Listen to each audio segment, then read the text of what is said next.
안녕하세요. 은성의 홍익인간입니다. 여러분, SNS가 세상에 등장했을 때 많은 사람들이 기대했습니다. 이제 국민 누구나 직접 목소리를 낼 수 있으니 진정한 직접 민주주의가 올 것이라고요. 그런데 결과는 어떻습니까? 오히려 정치적 양극화가 더 심해졌습니다. 내 편 아니면 적, 같은 사건을 보면서도 완전히 다른 해석을 합니다. 그런데 지금 부산 북구 갑에서 아주 흥미로운 일이 벌어지고 있습니다. 한동훈 후보가 정당 공천도 없이 무소속으로 출마해서 SNS와 발로 뛰는 대중 접촉만으로 기성정당 후보를 위협하고 있습니다. 오늘도 이 사례를 통해 SNS가 정치에서 긍정적으로 작동할 수 있는 가능성이 있는지 함께 살펴보겠습니다. 먼저 현실을 직시해야 합니다. 하버드 대학의 2025년 연구에 따르면 미국의 정치적 양극화는 남북 전쟁 이후 최고 수준에 달했습니다. 그리고 그 중심에 SNS가 있습니다. 어떻게 이런 일이 벌어진 걸까요? 핵심은 세 가지입니다. 첫째, 알고리즘의 함정. 유튜브, 인스타그램, 틱톡 이런 플랫폼들은 여러분이 오래 머물기를 원합니다. 그래서 알고리즘이 여러분이 좋아할 만한 콘텐츠만 골라서 보여줍니다. 문제는 이것이 자극적이고 감정적인 콘텐츠를 우선 노출시킨다는 것입니다. 차분한 정책 토론보다 상대 진영을 공격하는 영상이 훨씬 더 많이 추천되죠. 두 번째, 에코 체인버, 메아리방. 그 결과 우리는 자기만의 메아리방에 갇히게 됩니다. 내 생각과 비슷한 의견만 계속 듣게 되니까 점점 내가 옳고 상대가 틀리다는 확신이 강해집니다. 2015년부터 2025년까지 30편의 연구를 분석한 결과 알고리즘 시스템이 구조적으로 이념적 동질성을 강화하고 관점의 다양성을 제한한다는 일관된 패턴이 확인되었습니다. 셋째, 플랫폼의 정치적 분절화. 미국에서는 지금 보수층은 X, 즉 트위터와 트루스 소셜로, 진보층은 트레드와 블루스카이로 갈라져 있습니다. 같은 나라 국민인데 아예 다른 정보 세계에 살고 있는 것입니다. 한국도 마찬가지입니다. 연세대학교 조사에서 학생의 73.8%가 양극화의 가장 큰 원인으로 SNS와 커뮤니티의 정치 평양을 꼽았습니다. 93.5%가 정치 양극화가 심각하다고 답했고요. 이것이 우리가 직면한 현실입니다. 그런데 여기서 질문을 하나 던져보겠습니다. SNS는 정말 양극화만 만드는 도구일까요? 지금 부산 북구 갑에서 벌어지고 있는 일을 보면 꼭 그렇지만은 않습니다. 첫째, 정당 독점의 균열. 한동훈 후보는 국민의힘에서 공천을 받지 못했습니다. 전통적인 한국 선거에서 특히 부산이라는 보수 심장부에서 무소속이 의미 있는 지지를 받는 것은 거의 불가능한 일이었습니다.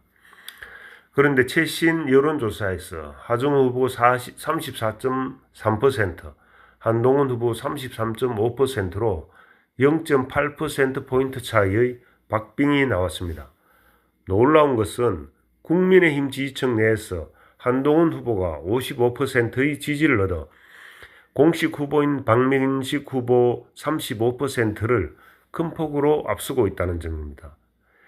이것이 가능한 이유가 무엇일까요? 바로 SNS입니다. 유튜브, 페이스북, 인스타그램을 통해 정당의 조직과 자금 없이도 유권자에게 직접 다가갈 수 있게 된 것입니다. 정당이라는 게이트키퍼를 우회해서 시민이 직접 후보를 평가하는 통로가 열린 것이죠. 둘째, 대중접촉과 SNS의 시너지. 한동훈 후보의 선거 방식에서 주목할 점은 온라인만이 아니라는 것입니다. 구포시장을 걸으며 시민과 악수하고 만덕 마을 축제에 참석해 주민에게 사인을 해주고 그 현장이 SNS를 통해 실시간으로 공유됩니다. 이것은 전통적인 풀뿌리 선거운동과 SNS 확산이 결합된 하이브리드 모델입니다. 오프라인의 진정성이 온라인의 확산력을 만나 시너지를 일으키는 거죠. 셋째, 표심에 의한 자연적 단일화. 가장 흥미로운 부분입니다. 과거에는 보수 진영의 후보 단일화가 정치 보스들의 밀실 협상으로 이루어졌습니다. 그런데 지금은 SNS를 통해 형성된 여론과 지지율 흐름이 유권자 스스로 후보를 선택하는 자연스러운 단일화를 만들어내고 있습니다. 이것은 SNS가 직접 민주주의적 요소로 실제 작동하는 장면이라 할 수 있습니다. 하지만 균형 잡힌 시각이 필요합니다. 이 사례에서도 SNS의 그림자는 함께 작동하고 있습니다.